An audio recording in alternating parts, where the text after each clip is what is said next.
B. Collins.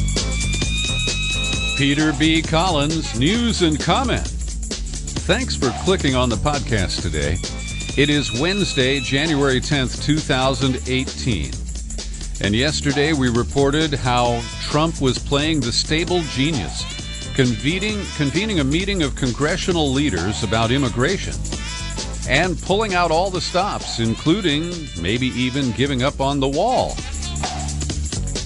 And all of this has been based on what I call the hostage-taking of the dreamer generation. Because when Trump decided in September to put a 6-month end to the deferred action program for this group of immigrants, he thought he had created the leverage. He's always wheeling and dealing, right? And he doesn't care that human lives are involved. It was just a wedge, a way for him to try to pressure the Congress to take action and to fulfill his wet dream about a wall on the southern border. And, oh, yeah, Mexico's going to pay for it, right? So enter Judge William Alsup, Federal District Court here in San Francisco. And we'll get to his ruling in a moment, but it really pissed Trump off because he responded reflexively with another Twitter attack on our courts. It just shows everyone how broken and unfair our court system is when the opposing side in a case like DACA always runs to the Ninth Circuit and almost always wins before being reversed by higher courts. Now, Trump can denigrate the Ninth Circuit Court all he wants, and it is fair to say that Judge Alsup is a trial judge in the Ninth Circuit. But I want to be really clear that his ruling will be appealed by the Trump Justice Department, and then it goes to the Ninth Circuit.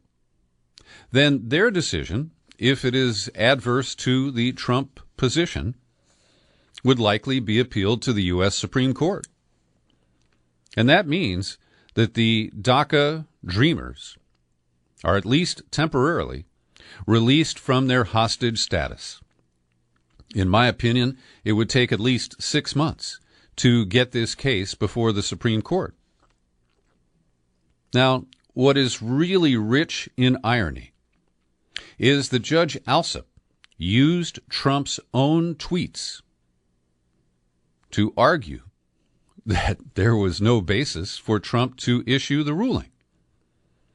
Now, it gets a little convoluted because, as you may know, after Trump made the decision and announced that he was going to end DACA in 6 months, he then tweeted his love for the dreamers. He tweeted in September, "Does anybody really want to throw out good, educated, and accomplished young people who have jobs, some serving in the military? Really?" So the judge said that those tweets bolster the idea that keeping the program going is in the public interest. And Trump doesn't recognize how his own compulsive expression on Twitter, which he thinks is so cool, and, it does an end run on the corporate media, it's unfiltered, he gets to talk directly to the mindless fans who support him. But he routinely tweets himself in the foot, in the mouth, whatever part of the body you want to consider. One of the lead plaintiffs in this case is Janet Napolitano, currently president of the University of California, but she was the head of Homeland Security for Obama and was the architect of the DACA program. And in his ruling, Judge Alsup questioned the administration's contention that the DACA program was not based on legal principles and that Obama had overreached when he put it into effect. The judge said that the Secretary of Homeland Security has long had the authority to grant the kind of temporary protections that form the basis of the program. So this is fascinating because the leverage, the hostage dreamers that Trump used to convene that meeting, to act momentarily presidential, he kind of lapsed into good behavior. But the meeting scared the shit out of the, anti-immigrant base that Trump looks to as the foundation of his public support. And I heard Rush Limbaugh talking about people panicking because they think that Trump is going to accept amnesty, not only a path to citizenship for dreamers, but for the up to 11 million people who are in the country without legal documents. And so the use of Twitter, and of course the Republicans are all a-Twitter, to use an ancient expression. This is a fascinating perfect storm for Trump. Another quote from Judge Alsup.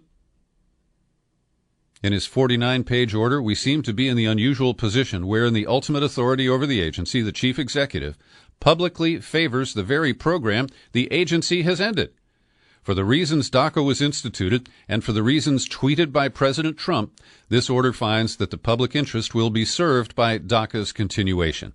Now, it's not a complete rebuke of Trump because the judge said, well, the government is within its rights to deny any new applications. But what about over 1,000 of these dreamers who had applied to extend their status only to find out that the U.S. Postal Service didn't deliver their applications in time? And this clearly was not accidental or isolated, because the attorneys for these individuals have been able to establish that it happened over 1,000 times. So this is quite amusing. And it lifts the pressure on Democrats to accept some of the demands that came out of yesterday's meeting at the White House, namely to rein in what the Republicans call chain migration and what humane people would call allowing entire families to enter the United States, not just individuals and their immediate relatives. And this is a policy issue that people can have different views on. But at least the Democrats are not going to be pressured into accepting something like that in exchange for lifting the hostage crisis facing the 800,000 dreamers. I want to mention that the other day I made a mistake related to the Trump administration order for Salvadorans, ending the temporary status program for them. And I misstated that the government had given the bulk of these Salvadorans until September of this year, 2018, to exit the country. And in fact, it is a year longer, September 2019. Now, despite the fact that this is a more logical and humane approach to the management of immigration issues, I'm still bitterly opposed to sending Salvadorans home without any filtering of asylum requests and protection for people who could face injury or death from the MS-13 gang that the Trump administration is trying to eradicate from the urban centers of the United States. MS-13 has an outsized role in what passes for governance in El Salvador today. And the idea that it is safe enough for 200,000 Salvadorans to be forced to return home, many of whom haven't lived there for decades, to face the uncertainty of MS-13, while, they say it's safe for them to go home, but it's not safe for us on the streets here in the United States. So this is double talk, double speak, and it's pretty obvious, I think, to anybody who pays close attention. Trump also attacked Senator Dianne Feinstein, my very senior senator from here in California, and yesterday I applauded that she went rogue and unilaterally released the transcripts of Glenn Simpson's testimony, he's the co-founder of Fusion GPS, to the Senate Judiciary Committee last August. And I'll note that Dianne Feinstein never takes aggressive actions like these. And she is feeling the pressure. She's announced she's running for a 5th or 6th term, I've lost count, this coming November, and her poll numbers are below 50. So she is feeling vulnerable, and I think that is what, in part, drove her decision. So Trump attacked her on Twitter. The fact that Sneaky, she's got a nickname now, that's special, Sneaky, capital S, Sneaky Dianne Feinstein, who has on numerous occasions stated that collusion between Trump and Russia has not been found. So, He first uses her to advance his single obsessive talking point, then he attacks her. Would release testimony in such an underhanded and possibly illegal way, totally without authorization, is a disgrace. Must have tough primary, Trump tweeted. Only if he thinks there's a Republican who can take on Dianne Feinstein in California, he's a dreamer himself. So, what are in the transcripts? I have read numerous accounts. I have watched some television coverage, and I want to concede that I have not found the time yet to leaf through the transcripts that have been released. But from those accounts, what surfaces is a defense of Fusion GPS, their role in hiring Christopher Steele, the British spy. I've heard accounts saying that they sent him to Russia. He did not go to Russia. He conducted all of his research from London. And we learned that months before Steele made contact with U.S. government officials, an Australian diplomat alerted U.S. counterparts that George Papadopoulos had been bragging that Russians had obtained dirt on Hillary Clinton. Now, this is being advanced to suggest that the Steele dossier and what Fusion acknowledges as other subcontractors who were working on Trump investigations, they're trying to claim that they were not the basis for the FBI's determination to investigate and then to seek warrants from the FISA court for surveillance on members of the Trump team. So I am still very wary of this because we don't have the timeline of when the FISA court heard the two presentations, one which it denied, the second it approved, for the wiretap or other surveillance warrants that it issued. What's really fascinating about the testimony from Simpson is that Steele, who contacted the FBI, we're told sometime in late July. So that would be after the first emails surfaced, after the conventions, after Hillary had been cleared. We still don't know the actual date when the FBI began its investigation or the information that led it to do so. And we're being told that this British, he's an Australian, he's Australia's top diplomat in England, that he tipped off the U.S. Only he didn't contact his U.S. sources until sometime in July. We don't know exactly when. But there are questions here that Steele has raised about the way the FBI responded to his reports. Because by September or early October, just weeks before the election, Steele cut off his connection, his contacts with the FBI because he was convinced that the FBI had been compromised. That was based on a New York Times report that said that the FBI had found no links between the Trump campaign and Russia. Now, this raises more questions that I don't have answers to. Did St. Jim Comey manipulate this stuff? Was he in the dark? Did his agents fail to tell him what Christopher Steele was telling them?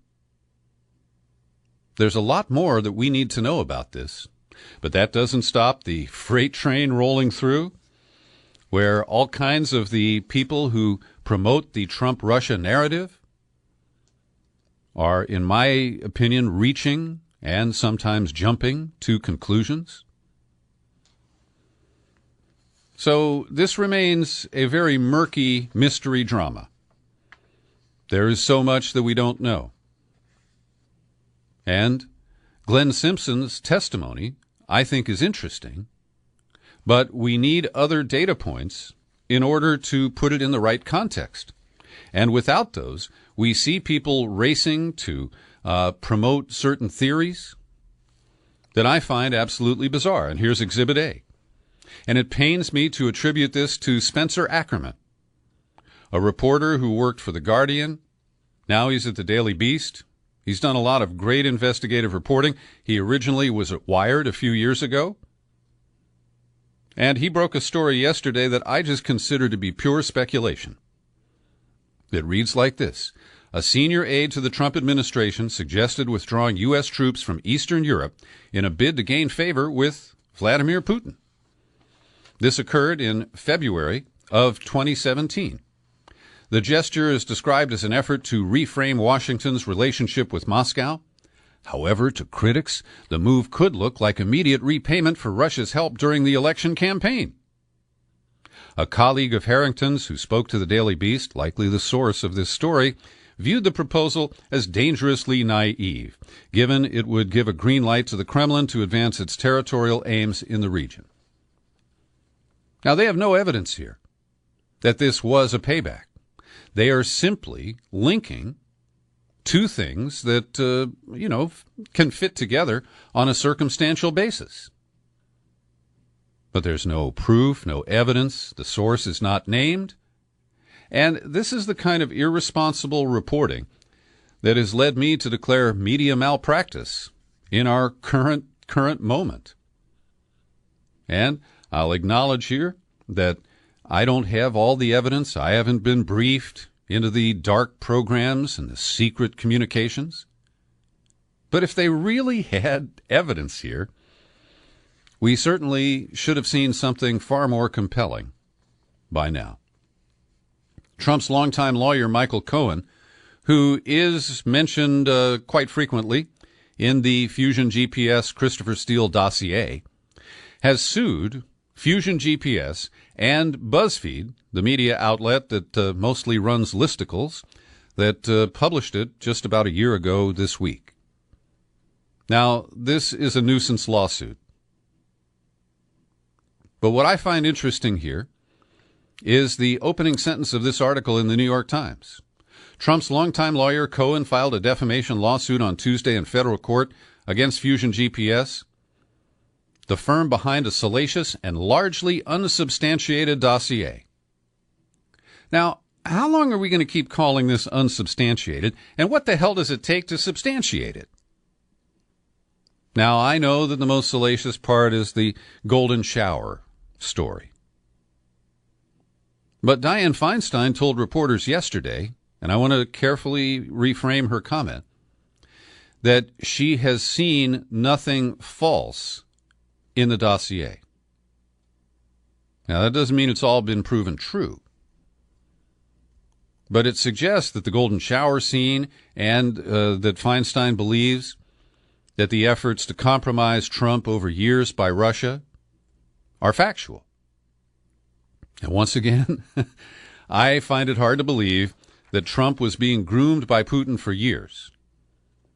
And I also see this huge contradiction in the whole case here, where the breathless commentators like Rachel Maddow keep talking about how, Papadopoulos was trying to arrange a meeting. Carter Page was trying to arrange a Trump-Putin meeting. Well, if Trump has all these longtime ties to Russia, if they were grooming him for compromat, does he need Papadopoulos and Carter Page to set up a meeting?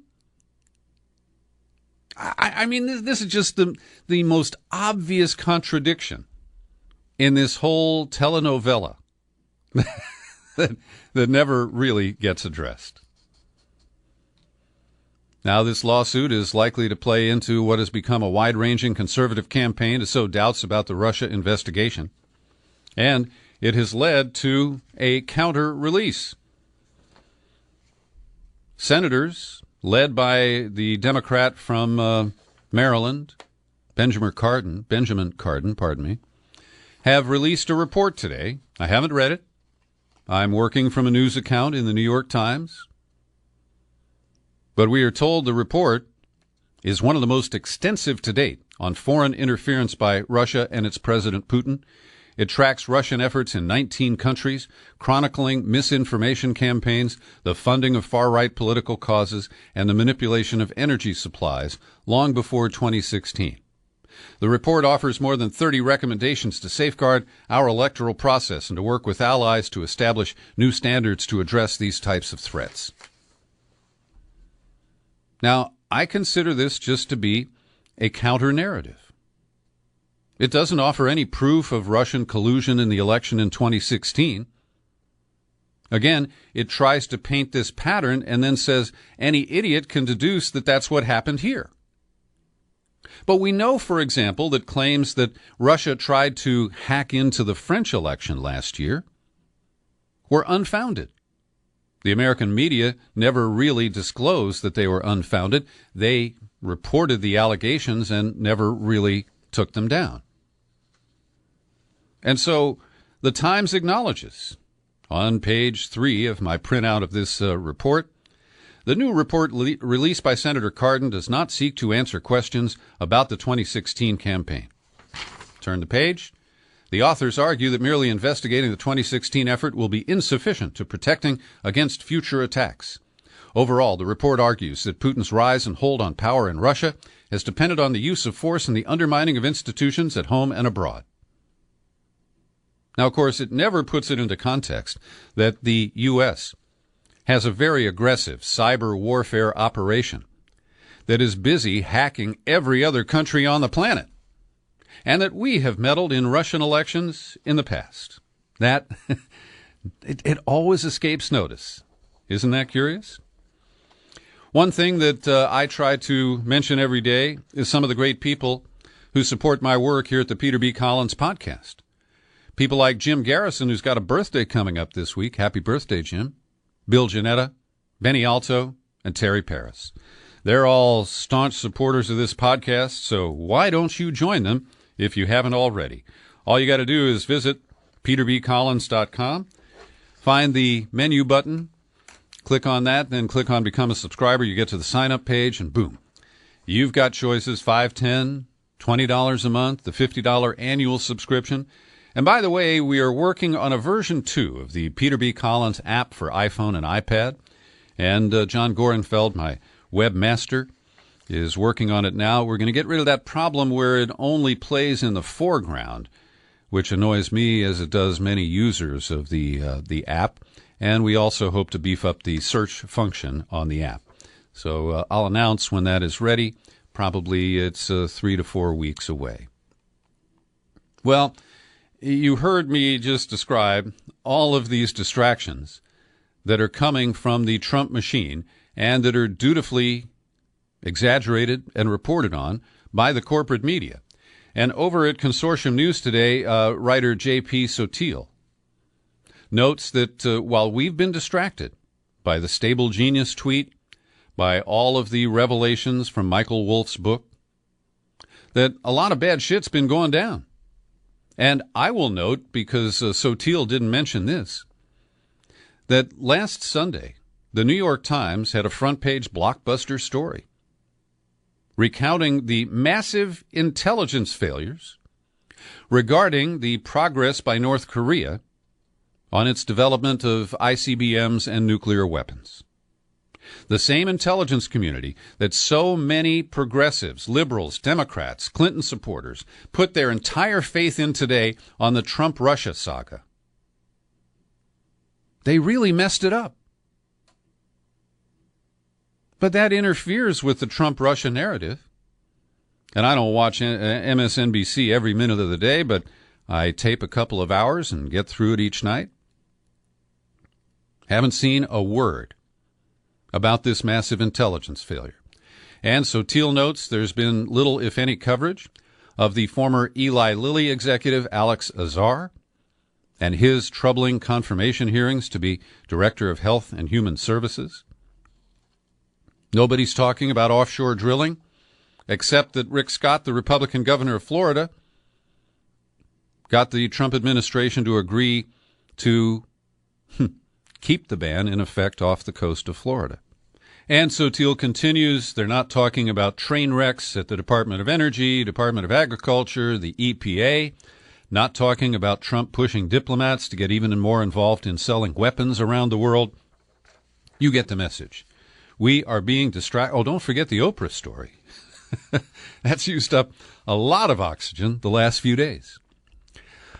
I believe that no tears are being shed anywhere for the downfall of Steve Bannon. It has been quick and hardly graceful. But I mentioned last week that his two major patrons, Sheldon Adelson, the Zionist casino operator from Las Vegas, and the billionaire Mercer family, have cut off Steve Bannon. The Mercers are the primary investors in the Breitbart News site, and yesterday they found a way to show Steve Bannon the exit. This also caused Sirius XM to gleefully announce that Bannon will no longer be hosting talk shows on the satellite radio broadcaster. But it is really stunning. I guess Bannon thought when he gave the juicy quotes to Michael Wolff for the book that he was somehow invulnerable. But his interference in the elections in Alabama and in other places in recent months, his threat to take down the Republican establishment, including the leader of the Senate, Mitch McConnell, this finally led Republicans to choose him or him. And Bannon was the odd man out. Another man who is kind of one of the loneliest people on the planet, Julian Assange, may be losing his lease at the Embassy of Ecuador in London. Now, they're trying to find a win-win departure route for Assange. Let's see, Maria Fernanda Espinosa, a representative of the government in Quito, said, "We're considering and exploring the possibility of mediation. A person cannot live in those conditions forever."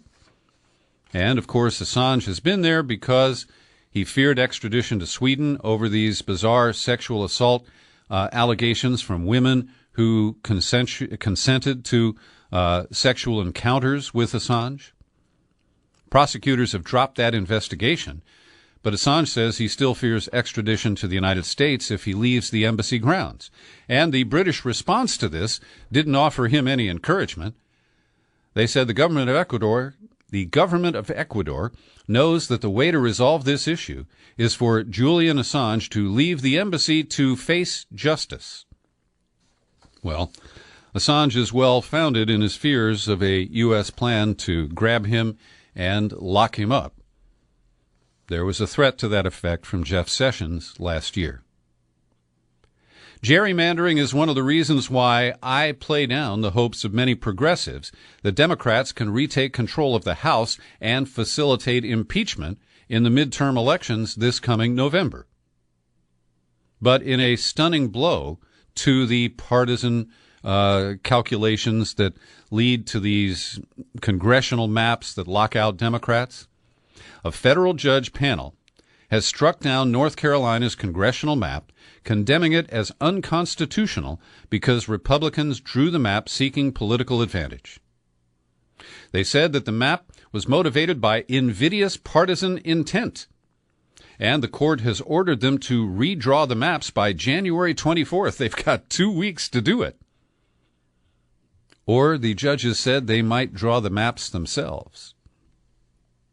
Now, this is fascinating because North Carolina has been the laboratory of voter suppression tactics, and this is just one of them. It'll be very interesting to see. We already have 2 other cases that the Supreme Court has taken up regarding partisan gerrymandering, an issue that they have never forcefully ruled on before. And it could change things a lot. We're seeing a bunch of Republicans decide not to run for re-election, including 2 this week here in California. Ed Royce, the chair of the Foreign Affairs Committee in the House, announced his retirement right after he got his wife a plum assignment in the State Department, I believe. He'll head out to lobby, and his wife will be there to help him. And Darrell Issa, the car alarm magnate, who's been in Congress for, I don't know, maybe 10 or 12 terms, he has announced that he will not run for re-election this November. He almost got picked off by a Democrat last time, and he saw the writing on the wall there. This is encouraging. When you put together a possible shift in the law related to gerrymandering and the defections of many Republicans, some who fear a right-wing challenge from a Tea Party type, others who fear that the time is up and a Democrat could win their seats. Now, I have deplored the way the Trump team and the Republicans rammed through the tax cut package at the end of the year. And now they are pressuring the IRS and employers to implement it as quickly as possible. And despite the fact that they rewrote the laws in ways that make the forms and the rules for establishing payroll deductions just far different than they used to be, I think many people are going to be really surprised, because the tax law didn't just change the rates of tax that people pay. It changed the deductions that you're entitled to. And in some states like California, I think that people who believe that they're about to get a tax cut and see a fatter paycheck are going to see that, in fact, their taxes are going up. Now, by ramming this through before the IRS can create the tax tables, the withholding rates, and new forms to facilitate this, many taxpayers may get a bump temporarily. But when they do their taxes for 2018 and file them on April 15th of 2019, many people may have a big, ugly surprise that they owe the government more money than what was withheld from their paychecks. It's a really risky maneuver, but these are people who live on the edge and don't care about the risks that they impose on others.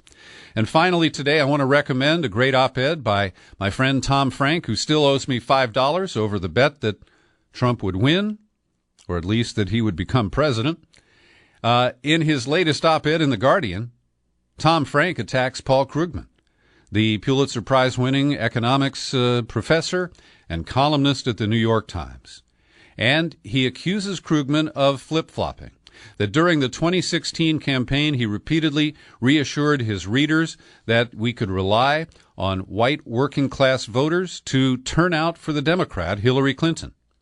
And Krugman was shameless in his shilling for Hillary Clinton and his put-downs of Bernie Sanders.